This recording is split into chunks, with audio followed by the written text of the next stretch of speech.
লঙ্কানদের বিপক্ষে one day series চলাকালীন সময়ে টি-20 স্কোয়াড ঘোষণা করেছে বিসিবি। সবচেয়ে বড় চমক হয়ে এসেছে, কিছুদিন আগেও যিনি ছিলেন 3 ফরম্যাটের ক্যাপ্টেন, তিনি এবার বাদ পড়েছেন টি-20 স্কোয়াড থেকে। বলছিলাম শান্তর কথা। এছাড়াও দলে ফিরে এসেছেন সাইফুদ্দিন আর নাইম শেখ।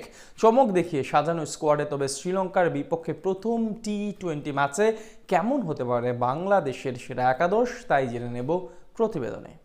3 ম্যাচের ওয়ানডে সিরিজ শেষ করার পর আগামী 10 তারিখ প্রথম টি-20 ম্যাচে মাঠে নামবে বাংলাদেশ ও শ্রীলঙ্কা।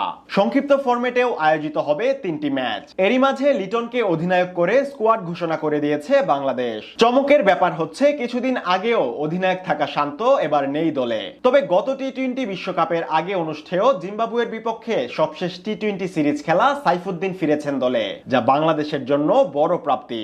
এবারের সিরিজে আছে বেশ কিছু চমক। শান্তর সাথে দলে আরো নেই নাহিদ রানা, হাসান মাহমুদের মতো খেলোয়াড়রাও। এদিকে ইনজুরি কাটিয়ে দলে ফিরেছেন তাসকিন আহমেদ। এছাড়া দলে ডাক পেয়েছেন নাসুম ও নাইম শেখ। আগামী 10 তারিখ বাংলাদেশ সময় সন্ধ্যা 7:30টায় পাল্লাকেল্লে স্টেডিয়ামে মুখোমুখি হবে দুদল। এখন পর্যন্ত 17 বারের দেখায় 6 জয়ের বিপরীতে 11টি ম্যাচ হেরেছে বাংলাদেশ। মুখোমুখি লড়াইয়ে পিছিয়ে থাকলেও আছে স্বস্তির জায়গা। লঙ্কানদের ঘরের মাঠে দুদলের দেখা হয়েছে 5 বার। এর মাঝে 2 জয় শ্রীলঙ্কার, 3 বার জিতেছে বাংলাদেশ। 3 ম্যাচ সিরিজে এবারেও ভালো কিছু করার লক্ষ্য টাইগারদের। তবে প্রথম টি-20 ম্যাচে কেমন একাদশ নিয়ে মাঠে নামতে পারেন লিটন দাস ও তার দল? ওপেনার হিসেবে নিজের ভিত্তি শক্ত করে নিয়েছেন তানজিদ হাসান তামিম। সাদা বলের ক্রিকেটে এখন তামিম ইকবালের মতোই ভরসা হয়ে উঠেছেন তিনি।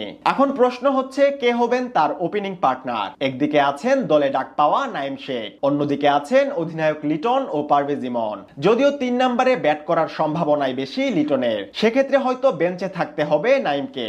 তাতে আরো একবার তামিমের সাথে ওপেনিং করতে পারেন ইমন। পাকিস্তানের বিপক্ষে শেষ সিরিজে প্রথম 2 ম্যাচ বাজে খেললেও তৃতীয় ম্যাচে হাঁকিয়েছিলেন দারুণ এক হাফ সেঞ্চুরি। এদিকে লিটনের পজিশন হবে 3 নম্বরে। সময়টা ভালো যাচ্ছে না হৃদয়ের। যদি তার বদলে নেওয়া হয় শেখ মাহেদীকে, অবাক হওয়ার কিছুই নেই। ব্যাটিং এর পাশাপাশি শক্তি বাড়াবে দলের স্পিন বোলিং এরও। প্রশ্ন উঠতে পারে সাইফুদ্দিন ও মেহেদী মিরাজকে নিয়ে, যেহেতু মিরাজের টি-20 পারফরমেন্স খুব একটা সুবিধার নয়। এদিকে সাইফও দারুণ খেলছেন ব্যাটে বলে, তাই দলে ফিরিয়ে আনা হয়েছে তাকে। সেক্ষেত্রে মিরাজকে বসিয়ে সুযোগ দেয়া হতে পারে সাইফুদ্দিনকে।